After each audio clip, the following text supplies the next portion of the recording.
This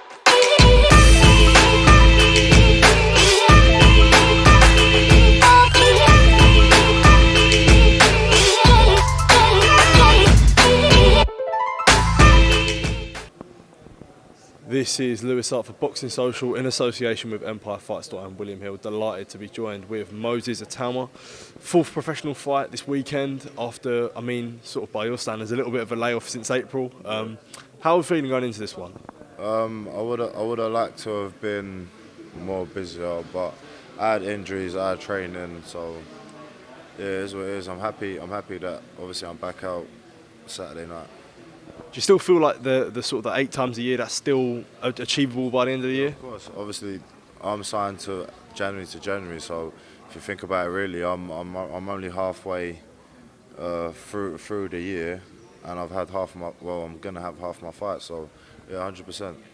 When I saw you this afternoon, I said to you about the podcast with George Groves, and we see that come out yesterday.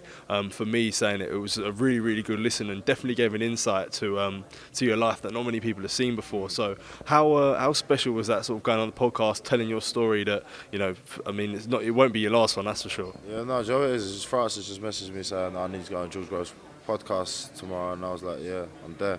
So I don't really think of it as much as that. Like, I'm just going on there talking.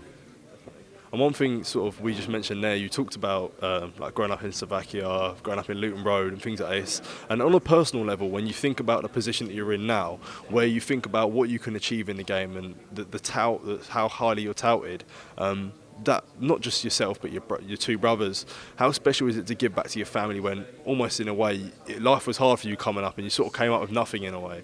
Yes, I don't really understand that question, but yeah. It's not. It's you got to do it. Like, obviously, the people that helped you get here, you have to help them get to wherever they want to get to. So, yeah, I believe obviously in giving back. I'm a big believer in giving back, but I don't really like talking about my good deeds. No, that's fair enough. That's completely. I didn't want to sort of go too personal on that, but how sort of this camp been for you? Seeing you been in Spain, Sparring Dubois. How's that sort of been for you as an experience? Would you say? Like, obviously, I was sparring Dubois before he was before I was even pro. So I've shared like loads of rounds with him, and yeah, training in Spain was a bit different because obviously I was training in a high altitude, throw 3 punches and you're out of breath. So yeah, I guess it was good for the fitness sake as well. One thing you said there is where you didn't have many fights as an amateur, you didn't have many fights at all, and it was struggle to get you fights. How much is the emphasis that you learnt from sparring so many top guys day in day out? You learnt so much from sparring and sharing the ring with guys like Dubois and Okoli, AJ, and guys like that. Yeah, obviously I learned a lot from them. Obviously, they've kind of making it or already made it in this sport. So yeah, getting tips from them and learning from them is obviously a good thing also.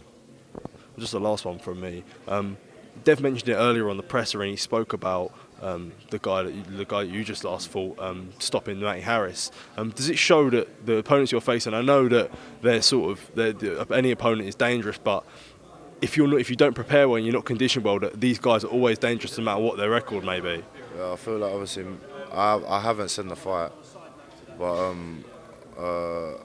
Matty Harris obviously he overlooked his opponent or whatnot, and yeah, had to pay the price for it. But I hope he gets back on his feet and yeah, gets the ball rolling again. So, Moses, thank you for your time. Always appreciate it, and all the best for Saturday. Thank you very much.